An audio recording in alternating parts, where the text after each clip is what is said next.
Bapak Ibu yang terkasih dalam Tuhan Yesus Kristus, selamat pagi. Sudah makan? Apa? Sudah makan? Kalau belum juga saya nggak bisa berbuat apa-apa juga sih, nanyain doang. Ya udah habis ini makan ya. Larisin yang di depan, itu juga jemaat kita. Oke, Bapak Ibu saya menyapa dalam bahasa rote, nggak usah ditiruin, susah ya, dengerin aja. Tetus aumina kiku iya. Selamat pagi, salam sejahtera. Semoga setiap kita dalam keadaan baik, dipenuhi dengan damai sejahtera dan berkat Tuhan. Nah, Bapak Ibu yang terkasih dalam Tuhan Yesus Kristus, hari ini kita akan berefleksi tentang bagaimana keadilan itu seharusnya diperjuangkan dari setiap pribadi, dari hati kita. Saya di Kalvari, ya. Coba fenomena ini tahu apa rojali? Siapa dia? Rojali apa?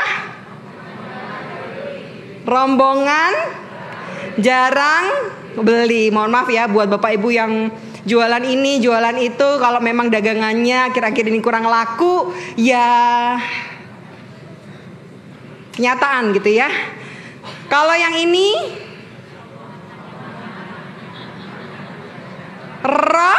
roh siapa ini? Rohana apa? Rombongan hanya contohnya. Ibu yang ini pudingnya rasa apa aja? Udah nanya aja, habis jawab tinggal ya. Ibu yang ini ada size apa aja bajunya? S, M, L, XL, double XL, triple XL gitu ya. Udah selesai sampai di situ aja. Beli nggak? Kagak. Siapa dia? Yang ini, roh yang satu lagi. Roh apa ini? Roh hali. Kepanjangannya apa? Sebentar, saya lihat contekan saya. Ini suami saya bikin PPT-nya kok kebalik-balik ya. Sebentar. Roh hali apa? Rombongan hanya lihat-lihat, yang penting ngadem ya kan. Yang penting dapat AC, wih enak banget, sejuk lah kita gitu ya. Refreshing sebentar gak apa-apa, yang penting ngadem ya. Kalau yang ini temennya nih, apa nih? Teman baik, bestie, akrab dia. Sehari-hari barengan terus, apa? Iya. Kok Bapak Ibu tahu sih, ini kemakan medsos kayaknya ya. Coba, ini namanya the power of medsos. Lihat deh, yang sebenarnya kita nggak sadar, tapi karena medsosnya begitu terus, ya lama-lama kita tahu juga. Rombongan cuci mata, enak ya? Enak lah, rilis stres sebentar gak apa-apa lah. Kan nggak beli juga nggak apa-apa, nggak dimarahin, ya kan? Lihat-lihat aja. Kita lanjut ke roh yang terakhir.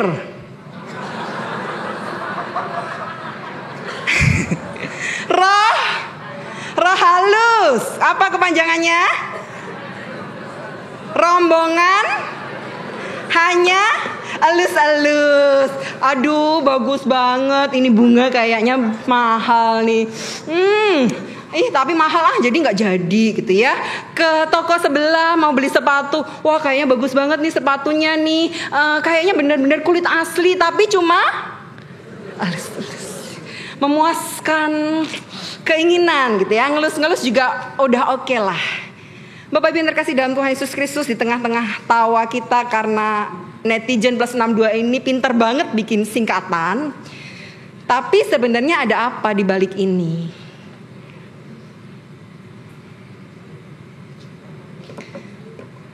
Ada apa? Ada keprihatinan mendalam Bapak Ibu. Ini mau jadi tanda bahwa ekonomi kita lagi ambruk. Ya, ini baru dari satu sisi ekonomi, belum sisi yang lain. Kalau yang menengah ke atas, ini buat semua kalangan ya, rojali sampai roh halus itu buat semua kalangan. Kalau yang menengah ke atas, Makin kesini makin selektif buat beli. Gak semuanya dibabat abis beli. Tapi kalau yang menengah ke bawah apa? Aduh Bu, lihat aja juga udah cukup lah. Kantongnya gak ada isi, gimana? Mau beli gimana? Gak bisa. Ya, jadi ini untuk semuanya. Tanpa terkecuali. Kita sedang ada dalam situasi keprihatinan. Yang kaya makin kaya, yang miskin makin miskin. Yang kaya berlimpah-limpah, yang miskin ya udah mau makan 2 kali aja seret banget. Jadi Bapak Ibu, di tengah-tengah tawa kita, guyonan kita, ada sesuatu nih yang bikin kita prihatin sebagai bangsa Indonesia. Ya. Nah, Bapak Ibu yang terkasih dalam Tuhan Yesus Kristus, saya juga pakai kalimat ini. Orang kan sering kali berteriak hidup itu gak adil. Ya. Dan ketika kita hidup, kita kadang-kadang nyesek banget. Kita merasa bahwa saya diperlakukan gak adil. Saya merasa saya udah baik, tapi kok justru saya lebih menderita ya. Daripada orang yang gak kenal Tuhan. Daripada orang yang ya beribadah juga enggak, tapi hidupnya tuh kayak lebih santai, lebih jauh dari stres, jauh dari tekanan. Ya kok Tuhan hidup gak adil ya? Itu ya. Gak fair. Atau mungkin kita akan bilang, saya loh rajin olahraga loh. Ya rutin banget, seminggu 3 kali lah saya olahraga. Tapi kok malah jadi gampang sakit. Sekalinya sakit, sakit aneh-aneh pula. Sementara orang yang kayaknya goler-goleran, tarik selimut lagi, tidur udah gak tahu waktu, jam berapapun tidur, kayaknya lebih sehat loh. Untuk hal yang sederhana kita juga bilang gak adil ya Tuhan ya, ternyata jalanin hidup ya. Nah gimana nih? Apa itu keadilan? Apa definisinya? Apa yang mau kita capai dengan permenungan hari ini? Bapak Ibu yang terkasih dalam Tuhan Yesus Kristus, saya merujuk pada teori dari Amartya Sen. Dia bilang begini, kalau ngomongin soal keadilan, kita mesti tahu nih sejarahnya, latar belakangnya. Kenapa yang disebut dengan social justice itu makin meruak? Kapan nih muncul? Ternyata konsep tentang keadilan sosial itu muncul di abad 19. Ya, ketika revolusi industri itu terjadi. Sama fenomenanya dengan apa yang kita alami sekarang. Ketika pada waktu itu eksploitasi terhadap kaum marginal itu makin tinggi, makin meningkat dari tahun ke tahun, dari hari ke hari. Dan ini gak bisa dibiarin aja. Makanya kemudian muncul teori social justice. Merujuk pada teori Amartya Sen, maka kalau ngomongin keadilan sosial, selalu harus memenuhi 4 unsur ini nih. Yang pertama adalah hak asasi manusia. Sesuatu yang fundamental, pondasi, dasar banget yang ya setiap orang mesti diakui bahwa setiap orang punya hak. Yang kedua bicara soal akses. Bagaimana setiap orang dapat mengakses sesuatu. Kalau di gereja ini kita bersyukur Bapak Ibu.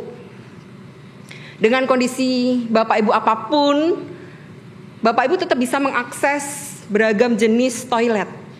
Itu sederhana sekali, tapi ini bicara soal akses.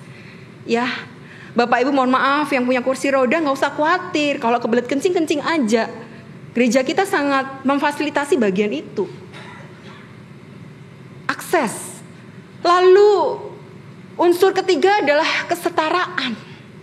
Setiap orang itu dianggap sama. Gak ada yang namanya lebih tinggi, lebih rendah, lebih bermartabat, kurang bermartabat, gak ada. Semua setara. Dan unsur yang keempat adalah partisipasi. Ya, jadi kalau ngomongin keadilan sosial, itu sebetulnya bicara tentang bagaimana kita memperlakukan sebanyak mungkin orang supaya semua berpartisipasi dengan aktif. Nah, mari kita lihat situasi dalam konteks Nehemia pasal 1. Ya, pada waktu itu ada juga situasi ketidakadilan.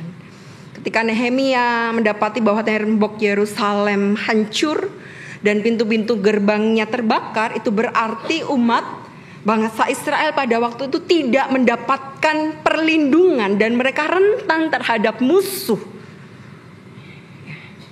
Jadi kalau ngebayangin ini aja, dari 4 unsur tadi tidak terpenuhi. HAM-nya juga nggak dapet, kesetaraannya nggak dapet, partisipasinya nggak dapet, aksesnya nggak dapet. Dari satu situasi ini dulu. Lalu kemudian kita akan melihat bagaimana umat pada waktu itu juga diperlakukan dengan sangat tidak adil. Mulai dari anak-anak mereka sudah biasa yang namanya jadi budak. Jadi budak oleh bangsanya sendiri. Ini kan memprihatinkan. Lalu mereka dikenakan pajak yang begitu tinggi. Bahkan dipaksa untuk menggadai tanah. Yang seharusnya ini tidak didapatkan dalam diri mereka, tapi mereka harus melakukan ini. Ya, yang kaya makin kaya, yang miskin makin tertindas. Nah, umat yang dikasihi Tuhan, di tengah-tengah situasi seperti ini, kita berjumpa dengan seorang tokoh namanya Nehemia. Dalam situasi yang seperti ini, ia berupaya untuk pertama-tama menundukkan dirinya terlebih dahulu dan datang kepada Tuhan di dalam doa.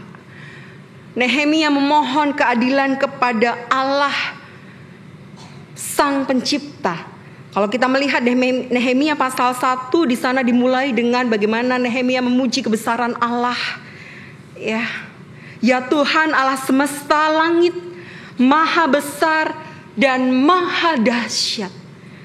Nehemia memulai dengan pengakuan bahwa hanya Allah yang punya otoritas tertinggi, hanya Allah yang patut dipuji dan disembah.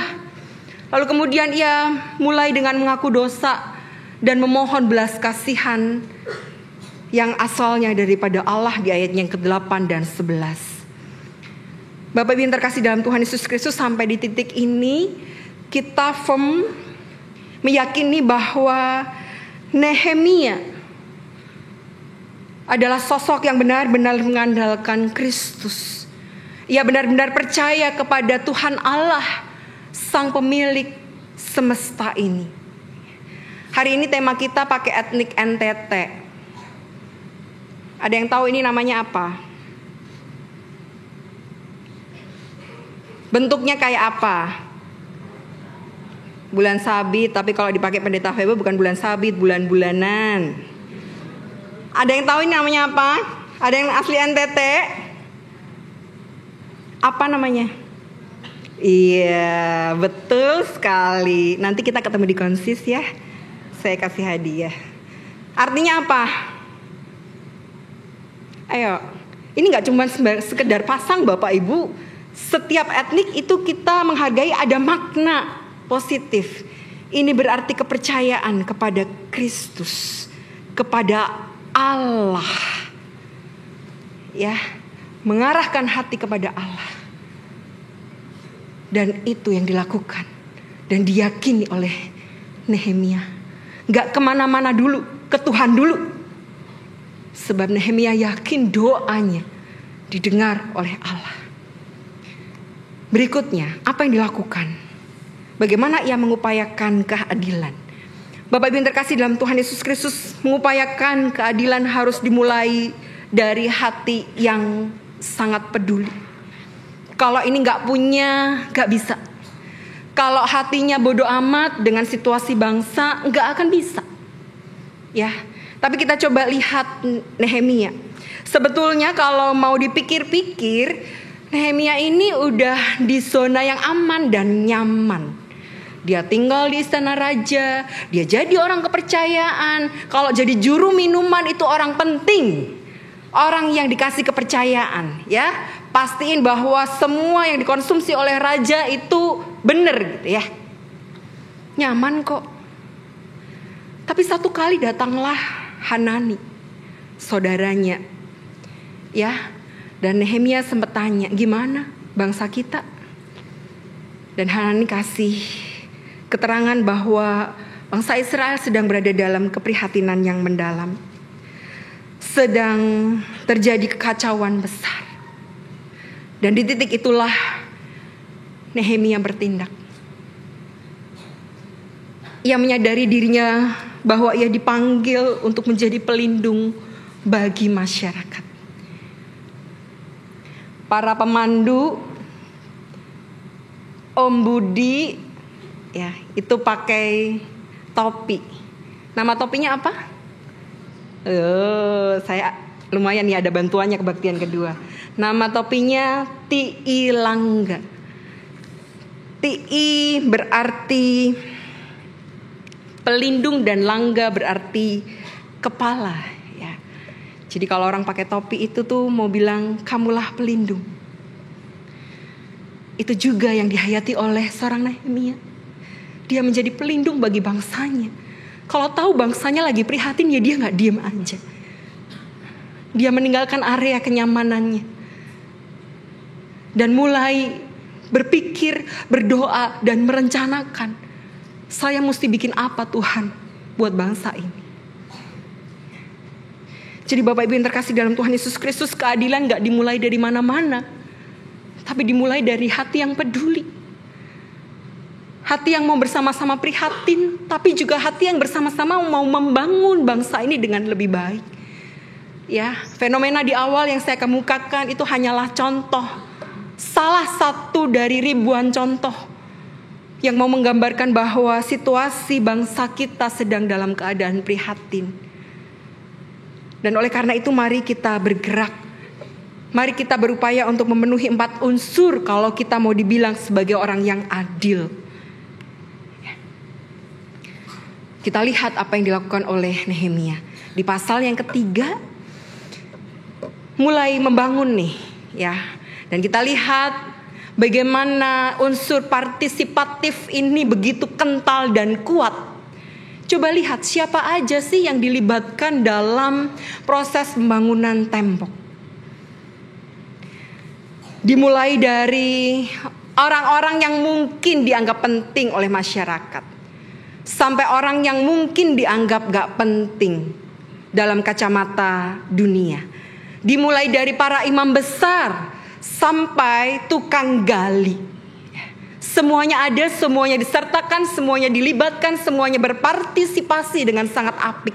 Imam besar, tokoh masyarakat, keluarga-keluarga Israel, tukang emas, tukang wangi-wangian, tukang gali kaum perempuan yang biasanya dianggap begitu aja, penjaga gerbang, semuanya terlibat dalam proses pembangunan ini. Unsur partisipatif begitu kental. Dan ini yang diperjuangkan oleh seorang Nehemia. Kalau mau adil, mesti partisipatif.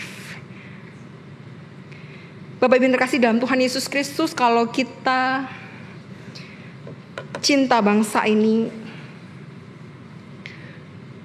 maka mari belajar untuk memperjuangkan apa yang disebut dengan keadilan. Keadilan adalah wujud cinta. Ya, ini quotes dari Cornel West. Artinya kalau kita masih punya hati untuk bangsa ini, mari perjuangkan apa yang benar di hadapan Tuhan. Kalau kita masih cinta dengan bangsa ini sebagai sebuah tempat di mana kita berkarya dan bekerja, mari upayakan apa yang baik, yang berkenan juga di hadapan Tuhan. Jika semua orang mampu untuk bekerja sama dengan baik mengupayakan keadilan, maka secara pribadi saya meyakini bahwa ada harmoni yang akan tercipta.